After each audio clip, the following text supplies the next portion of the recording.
Tonight on this jam-packed edition of Hannity, you're going to hear from three of the rising stars of the conservative movement, Senators Rand Paul and Ted Cruz. Plus, Dr. Benjamin Carson will stop by just days after he turned heads at CPAC by hinting at a possible run for the White House. I'll ask him about that and much more. But first, speaking of CPAC, the results of the Conservative Political Action Conference's 2013 straw poll are in, and with 25% of the vote, Kentucky Senator Rand Paul was victorious.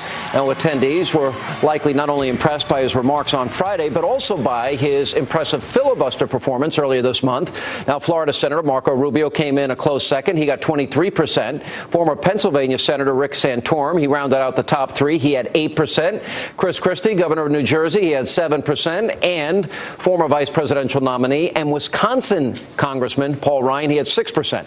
And here with reaction to Saturday's straw poll and the results and much more, the man who came out on top, Kentucky Senator Rand Paul. Senator, how are you? Very good. Good to be with you, Sean. Does that mean you're running? Well, I can tell you it was invigorating. I mean, it was exciting. There probably was 2,000 young kids in the audience and standing and chanting. And if you want to find some energy for the conservative movement, you see it there at CPAC. You know, it's one of the biggest convocations of young people that you'll see all year long.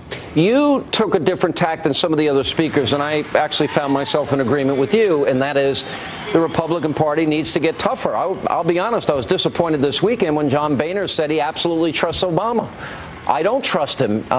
He has been duplicitous. He's been trying to ruin the Republican Party, get Boehner fired. Why would he say he trusts him? Well, you know, there's a lot of things that we believe in that we shouldn't give up on. And actually, some of the things I was talking about, I think, attract people from both the left and the right. And that's supporting your right to trial by jury, your right to be innocent until proven guilty. These are such time-honored concepts that I think it allows our party to get bigger. But our young people want us to stand for something. They want us to really stand on principle. And I think that's why the filibuster probably helped me to gain enough votes to win in the poll. Do you identify yourself as more a libertarian conservative? If people ask me, I'm a registered conservative in New York. I consider myself a Reagan conservative.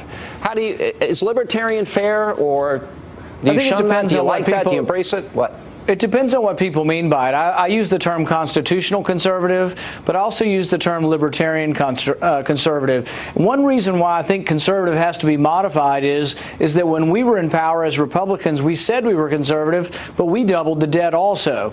We added new Medicare prescription drug programs. We added on new programs and new debt. So really, the conservative term really maybe has to be specified more, either libertarian conservative or constitutional conservative. But I accept all of those terms if they mean that it believes in limited government and more individual liberty. Well, and that raises the question, when you look at, say, Paul Ryan's budget versus the Democrats, they never get into balance. Paul Ryan's saying that he can balance it in 10 years and increase spending growth 3.4% a year. Is that conservative enough for you? Well, we're tugging him in the right direction. Last year, you know, my budget balanced in 5 years. Mike Lee had a budget that balanced in 5 years. And Paul Ryan's budget was 28 years to get to balance. This year it's in 10, so I think he's coming in the right direction. Now, he does things a little bit different, and I'm not saying I'm that critical. He tries to bend the curve of spending to slow down the rate of growth. What I do is say certain things just shouldn't be done in Washington. Department of Education, I'd send it back to the states. That's what Reagan said. That's what the Republican Party said. I'm one of the few who will dismantle some of the big bad things in Washington and just say that should remain with the states and the people. That's the only way you'll ever shrink the size of government, is eliminating some departments. Yeah, I agree with that. I think the states would do a better job. I mean, they would be serving the needs of the people in their community, which makes a lot of sense. I was really in agreement with you over, you tried to get your fellow senators, and I was disappointed in some Republican senators, to defund or at least put on hold the money that were given to the 9/11 truther and the former terrorist that refers to the Israelis as descendants of apes and pigs, Mohammed Morsi. Why are we giving this guy F-16s? Why are we giving him tanks? Why are we giving him $1.5 billion a year? It's beyond me. And, you know, we've closed down White House tours, but President Obama somehow found $250 million extra to give to the radical Islamic government of Egypt. It makes no sense at all. And I'm trying to get another amendment right now. I have an amendment that would cut off aid to Egypt unless President Morsi publicly reaffirms the Camp David Accord, publicly recognizes Israel, and says that he recognizes recognizes the peace treaty or they get no money, because I don't think he'll publicly say it. I think he's catering to this radical Islamic mob, and I don't think I'm afraid he will not uphold the treaty, and he ought to publicly say he will do so before he gets any more money. All right, tomorrow you'll be speaking to the Hispanic Chamber in Washington, and you will be unveiling what you call Trust and Verify, which is your immigration plan. How is it different than, say, what Marco Rubio is proposing in his plan, or the president? What we're trying to do is add teeth to that bipartisan plan. We want to make sure that border security is in there. As conservatives, we've always worried that, well, you're going to give them legal status and say we get border security later. Well, it never comes, like so many liberal promises. So what we're asking for is every year we get to vote on whether the border is becoming more secure, and all of immigration reform is dependent on those votes. But Congress gets to vote, not the administration report. Congress gets to vote on whether or not the border is secure. All right, I support that as well, because if we don't secure the border, first of all, the number one threat of the border that we have are those terrorists that can cross over, number one. Number two, the problem never goes away.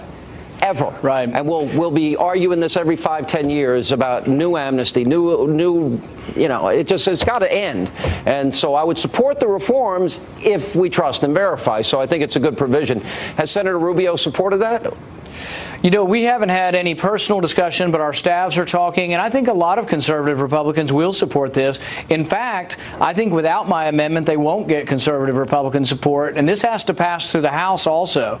So I think really my concept for making sure that you have border security is the only way you're going to get significant Republican support for this. Yeah, I think a lot of conservatives like myself want that first. They would accept the other part of it second, because it would end the problem, hopefully permanently. All right, we see what is happening. Italy, Spain, Portugal, Greece, now Cyprus. They're literally going to confiscate, legally steal people's savings. In some cases up to 10%, maybe even as high as 12.5%. The banks are shut down at least till Thursday. We'll see if they open on Thursday.